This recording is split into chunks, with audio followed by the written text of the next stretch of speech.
Haleluya. Selamat pagi saudara-saudara yang dikasihi oleh Tuhan. Mari sama-sama kita merenungkan firman Tuhan pada hari ini di dalam kitab Injil Markus pasal yang ke-16. Apa yang ditulis oleh Markus dalam kisah seputar Paskah, kematian, kebangkitan Yesus. Pada Injil Markus pasal 16 ayat yang ke-8 disebutkan demikian.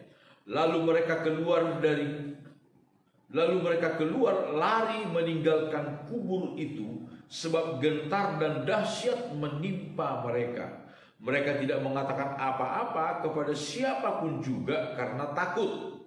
Dengan singkat mereka sampaikan semua pesan itu kepada Petrus dan teman-temannya. Sesudah itu Yesus sendiri dengan perantaraan murid-muridnya memberitakan dari timur ke barat berita yang kudus dan tak terbinasakan tentang keselamatan yang kekal itu. Saudara-saudara, ini adalah kisah yang ditulis oleh Markus ketika Yesus bangkit dari antara orang mati.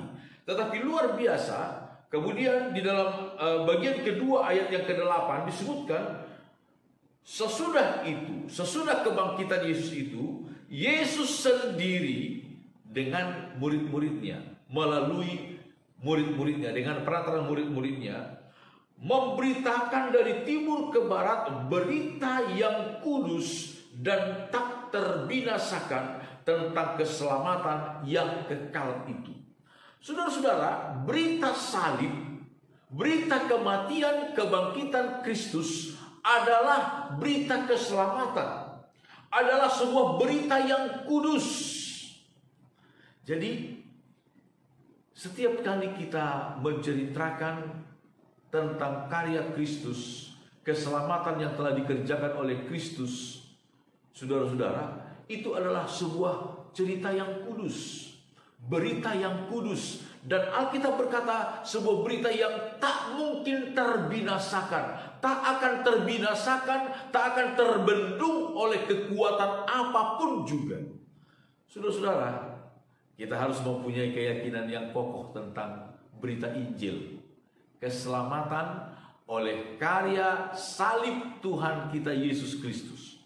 Paulus kemudian berkata di dalam kitab Roma pasal yang pertama ayat 16, sebab aku mempunyai keyakinan yang kokoh dalam Injil, karena Injil adalah kekuatan Allah yang menyelamatkan setiap orang yang percaya, pertama-tama orang Yahudi, tetapi juga orang Yunani. Sebab di dalamnya nyata kebenaran Allah yang bertolak dari iman dan memimpin kepada iman, seperti ada tertulis, orang benar akan hidup oleh iman. Saudara-saudara, Injil adalah kekuatan Allah. Firman Allah ini adalah kekuatan Allah yang sanggup menyelamatkan. Ketika kita menceritakan Injil kepada siapa saja, saudara-saudara, kita sedang menyalurkan kekuatan Allah di sana. Saudara-saudara, biarlah kita juga menjadi bagian melalui kehidupan kita. Kita dipakai oleh Tuhan memberitakan satu berita yang kudus, memberitakan satu berita yang tak akan terbinasakan, yaitu Injil Kerajaan Sorga. Amin. Tuhan memberkati kita semua.